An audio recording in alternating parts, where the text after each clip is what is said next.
By this time tomorrow, 20 people in America will be dead. It's not from the usual things you would expect, like a car wreck or even gun violence nowadays. It wasn't their time to go. It wasn't because they died in the ambulance on the way to the hospital. It was because they weren't able to be given a life-saving organ in time. I know on my 16th birthday, most people are excited to get a car, get their license. The most exciting part of my day on my 16th birthday was finally being able to sign up to be an organ donor. Like it just said, I'm an organ donor, and it's a topic really near and dear to my heart. Ironically, I was supposed to give my speech on Monday, but I had a family death. I had to go down to Tennessee and have a funeral for my uncle who actually died waiting for a pair of lungs. And then another one, my mom's best friend is not a widow because luckily her husband was able to be given a life-saving liver and kidney in time. So he got to grow up, watch his son grow up. He's in college now, and like I said, my mom's best friend isn't a widow.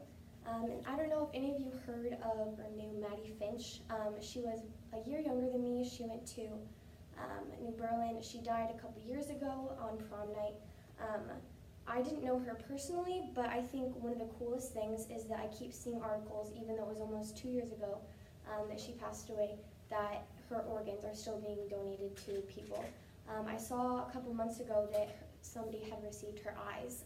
A blind person is now able to see because somebody that passed away unexpectedly, very tragically, gave them the gift of sight. So I'm going to tell you why we need donors and why you should be one. Explanation of all the different types, because a lot of people didn't know you could donate while you're still alive. You don't always have to be deceased to donate, and then how you can sign up. So being an organ donor can and will change and save the lives of up to 8 people, and it will change the lives of up to 50 more. So that's 58 people total that one person can help. So why we need donors? As of January 2019, 113,000 people in America were on the list. That's of a couple months ago, and that's just America. That's not worldwide. There is someone added to that list every 10 minutes, and only 3 in 1,000 people pass away in a way that they can donate. I don't know about you, but that statistic was crazy to me. Organs and tissues can be given to people, hold on, let me back up. So I know one thing that a lot of people are worried about is that organs and tissues will be given to just anybody. I know whenever I was talking to people about organ donation, they said that they were worried that whenever they pass away, a smoker, a lifetime smoker, might get their lungs, and they're like, why should they get my lungs over a healthy kid, that was just born with bad ones?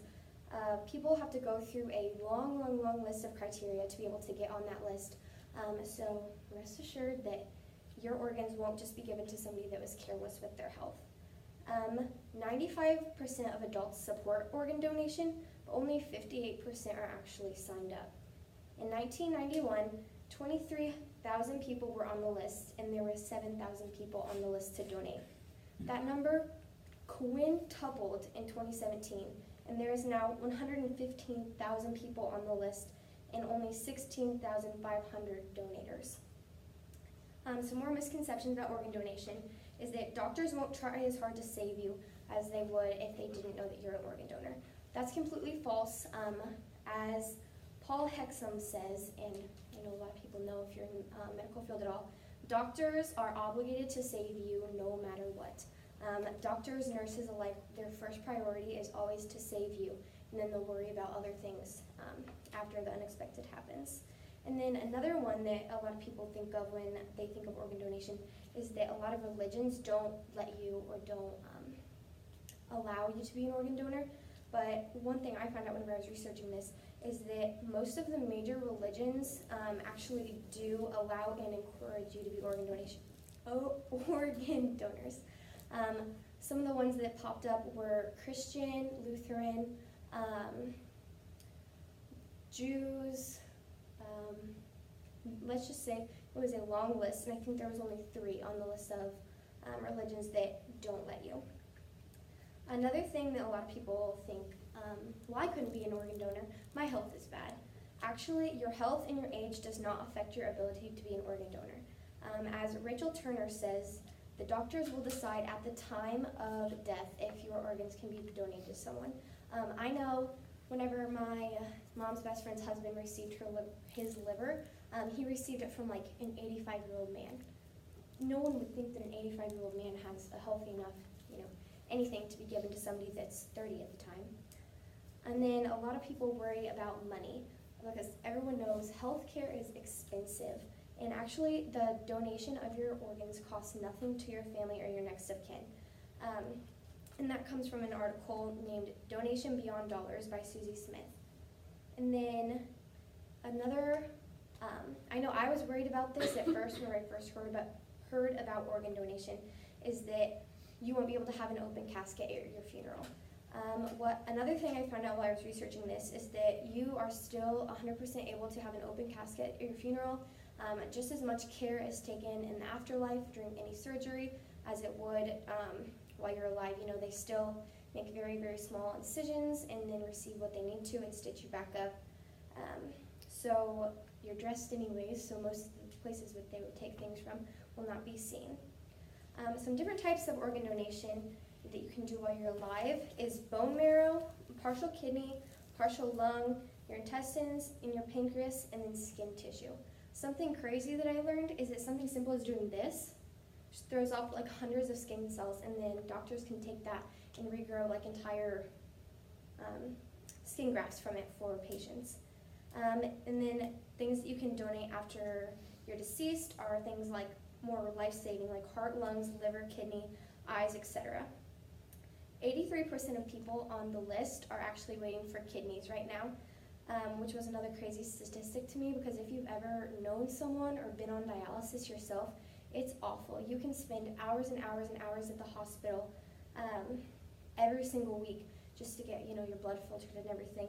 And it's crazy to me that something as small as not small, but you can donate even part of your kidney while you're alive to somebody, and it could save their life.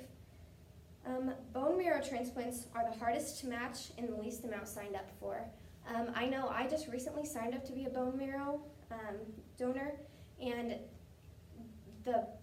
it's a little bit more specific with bone marrow because you do have to be in good health, but you can be on the list and never ever receive a match, or you can be on the list for a month and receive a match ASAP. And then, so signing up takes under 5 minutes. Some ways that you can do it is online at unos.org or at donatelife.net, or you can go to your local DMV. And then I don't know if you can see it, but I have the little donor badge on my license. Pretty proud to get that. You must be at least 16, or otherwise your family has to give consent to be an organ donor. And so, yeah, that's pretty much, here is, like I talked about, places you can go to sign up. It takes under 5 minutes if you're interested, if you aren't already.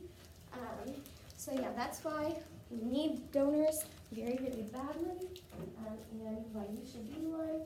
All different types of ways that you can donate. And, like I said, it takes under 5 minutes.